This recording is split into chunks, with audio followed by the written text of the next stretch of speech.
बिस्मिल्लाहिर्रहमानिर्रहीम, अस्सलाम वालेकुम। जिस खबर का इंतज़ार था बिल आखिर वो ख़बर आ गई। आज हामिद मीर का प्रोग्राम जियो न्यूज़ पर कैपिटल टॉक बंद कर दिया गया। मैनेजमेंट की जानिब से उनको बता दिया गया कि हम अब मज़ीद आपका बोझ उठाने को तैयार नहीं। और जो हामिद मीर ने गुज़श्ता दिनों के अंदर जो पाक फ़ौज के बारे में, मुसल्लह अफ़वाज के सरबराहान के बारे में जो बदज़ुबानी और बदकलामी की, जो बग़ैरती और बेशर्मी की तमाम हदें पार कर दी, उसके बाद पाकिस्तानियों का बहुत ज़्यादा दबाव था। लोगों ने ट्विटर के ऊपर ट्रेंड्स भी चलाए कि हम इस मरतबा जियो न्यूज़ को देखना बंद कर देंगे। हामिद मीर की गिरफ़्तारी के मुतालबे किए गए और इस मरतबा मुसल्लह अफ़वाज पर और इदारों के ऊपर भी अवाम का बड़ा प्रेशर था कि जो लोग शहदा की फैमिलीज़ को तकलीफ़ पहुँचाते हैं, जो लोग पाकिस्तान के बारे में, रियासती इदारों के बारे में बद अखलाक़ी, बद तहज़ीबी और बदज़ुबानी करते हैं, गालम गलोच करते हैं, उनके साथ रियायत का आखिर मकसद क्या है, उनके साथ नरमी का आखिर मकसद क्या है? क्या हमारे इदारे सत्तू पीकर सोए हुए हैं? बिलाखिर ये दबाव काम कर गया और आज हामिद मीर को कैपिटल टॉक से हटा दिया गया और उनको बता दिया गया कि अब आप मज़ीद जियो न्यूज़ के ऊपर प्रोग्राम नहीं करेंगे। अब हामिद मीर की जगह मोहम्मद जुनैद जो न्यूज़ कास्टर हैं वो प्रोग्राम करेंगे कैपिटल टॉक। और ये तो हुआ एक चैप्टर। अब दूसरा असद तूर का मामला था। असद तूर के मामले पर भी एक बड़ी अहम डेवलपमेंट सामने आई है। जो उस पर हमला करने वाले हमला आवर थे उनकी शनाख्त तो कर ली गई थी। मैंने गुज़श्ता वीडियो में भी आपके साथ ये बात शेयर की थी, लेकिन अब बड़ी मुस्तनद इतलात हैं कि असद तूर पर हमला करने वाले हमलावरों में से एक शख्स को गिरफ़्तार कर लिया गया है। और इसमें जो सबसे इंटरेस्टिंग पहलू है इस खबर का वो ये कि असद तूर पर हमला करने वालों का ISI तो दूर की बात, किसी सिविल एजेंसी से भी ताल्लुक़ नहीं था। ये प्राइवेट बंदे थे, ज़ाती तनाज़ा था, ज़ाती झगड़ा था। और फ़िलहाल एक हमलावर गिरफ़्तार किया जा चुका है। जैसे ही बाकी 2 हमलावर गिरफ़्तार हो जाएंगे उन तक भी इंटेलिजेंस एजेंसीज़, पाकिस्तान के इदारे पहुंच चुके हैं और अगले 24 से 48 घंटों के अंदर एक बड़ी अहम प्रेस कॉन्फ्रेंस भी मुतवक्के है। अब हामिद मीर को कैपिटल टॉक से तो फारिग कर दिया गया, लेकिन कौम का मुतालबा अभी भी बाकी है कि हामिद मीर को गिरफ़्तार करना चाहिए। आप देखें कि ये एक फ़ैशन बन चुका है पाकिस्तान में, ये एक रवाज बन चुका है कि जिसको थोड़ी सी मशहूरी चाहिए, जिसको थोड़ी सी शोहरत चाहिए, जिसको थोड़ा सा फेम चाहिए, वो पाकिस्तान के रियासती इदारों को, मुसल्लह अफवाज को गालियाँ देना शुरू कर देता है।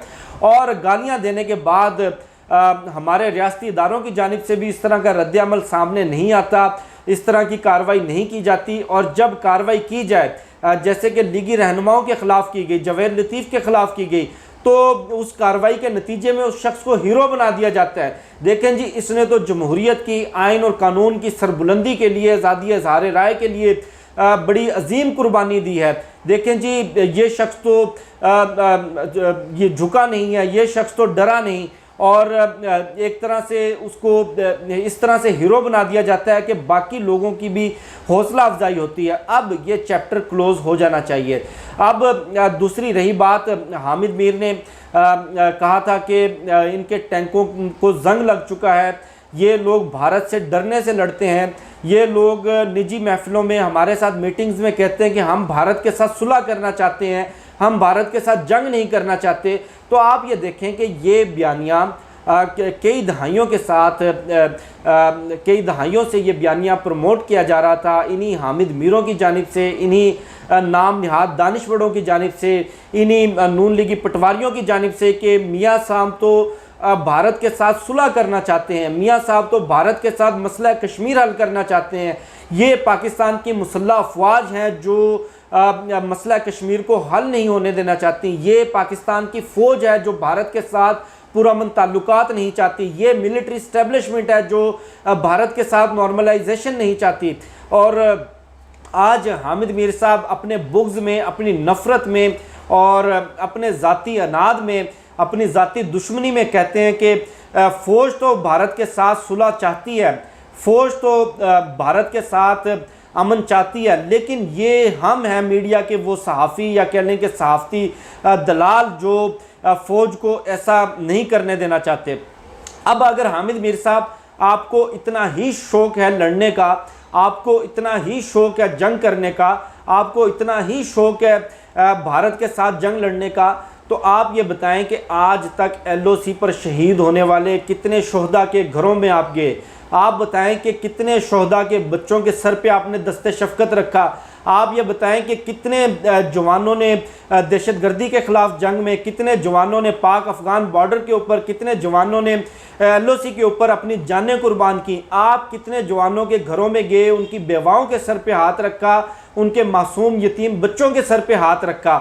आप दिल पे हाथ रख के बताएं कि ये जो PDM के रहनुमा मौलाना फजलांडू, शहबाज शरीफ, मरियम नवाज़, खकान अब्बासी या सत्तूर के घर गए या अबसार आलम के घर गए, इनमें से कितने लोग आज तक किसी शहीद के घर गए हों? कितने लोगों ने आज तक LOC के ऊपर जाकर अपने जवानों के साथ वक्त गुजारा हो? कितने लोगों ने आज तक LOC पर जाने देने वाले शोहदा के लवाकिन के साथ वक्त गुजारा हो?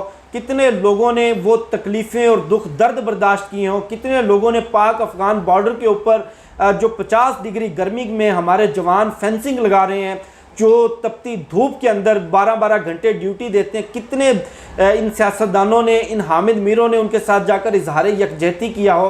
फिर मैं समझता हूँ कि सबसे बड़ा ज़िम्मेदार और सबसे बड़ा कसूरवार भी हमारी यही मिलिट्री इस्टेब्लिशमेंट है। आप देखें कि कोई भी अहम प्रेस कॉन्फ्रेंस हो, चाहे वो ISPR की हो, चाहे वो आर्मी चीफ की कोई ब्रीफिंग हो सहाफ़ियों को या दानिश्वरों को या किसी इस तरह के दूसरे तबके को, ये हामिद मीर, तलत हुसैन, आसमा शराजी, मुनीज़ जहांगीर जैसे लोग ये अगली सफ़ों का हिस्सा होते हैं। चाहे ये ISPR की कोई प्रेस कॉन्फ्रेंस हो, चाहे हेलीकॉप्टर के ऊपर इनको सैरें करवाने का मामला हो, चाहे इनके साथ निजी महफिलों में ख़बरें शेयर करने का मामला हो, ये हमारी मिलिट्री इस्टेब्लिशमेंट की भी मालूम नहीं कि क्यों ये आँखों का तारा है। फिर आप देखें कि वो सहाफ़ती तंजीमें जिनके पेट में बड़ा मरोड़ उठा कि सहाफ़ती आज़ादी ख़तरे में पड़ गई, आज़ादी इज़हार राय ख़तरे में पड़ गया, जिनको बड़ी ज़ोर से आज़ादी इज़हार राय आ रहा था, जब डॉक्टर शाहिद मसूद के ऊपर मुकदमा हुआ, उनको गिरफ़्तार किया गया, उनको तपती गर्मी के अंदर, शदीद धूप के अंदर बख्तरबंद गाड़ी में हथकड़ियों से जकड़ के जानवरों की तरह घसीट के जब अदालत में लाया जाता था, तो इनमें से कितनी सहाफ़ती तंजीमें अदालत में इज़हार यकजहती के लिए मौजूद होती थी? कितनी सहाफ़ती तंजीमों ने डॉक्टर शाहिद मसूद के हक़ में आवाज़ बुलंद की? कितने लोगों ने कहा कि यह आज़ादी इज़हार राय का गला घोंटा जा रहा है? कितने हामिद मीर डॉक्टर शाहिद मसूद से इज़हार यकजहती के लिए अदालत में गए?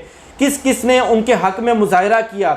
आपको ढूंढे से भी कोई एक शख्स नहीं मिलेगा, चूँकि इनके खांचे लगे हुए हैं, चूँकि इनके बाहर के वीज़े लगते हैं, चूँकि इनको कॉन्फ्रेंसेस में बुलाया जाता है, चूँकि इनको अवार्ड्स दिए जाते हैं, इसलिए इनको अपने गैर मुल्की आका बड़े इनको अच्छे लगते हैं, बड़े प्यारे लगते हैं। और ये उन गैर मुल्की आकाओं को आगाह करने के लिए, उनको अवेयर करने के लिए ये ट्वीट्स भी अंग्रेज़ी में करते हैं। बाद में उन ट्वीट्स को डिसइंफो लैब की जानिब से और भारत की उन जेली वेबसाइटों और उन जेली इदारों की जानिब से पाकिस्तान के ख़िलाफ़ इस्तेमाल किया जाता है, जिसको डिसइंफो लैब ने एक्सपोज किया। अब बिलाखिर कार्रवाई हो चुकी है, लेकिन कौम का मुतालबा है, पूरे पाकिस्तानियों का मुतालबा है कि हामिद मीर पर मुकदमा भी होना चाहिए, इसको गिरफ़्तार भी होना चाहिए, और अब ये रियासती इदारों पर, मुसल्लह अफवाज पर गालम गलोच करने का चैप्टर फ़िलहाल बंद होना चाहिए।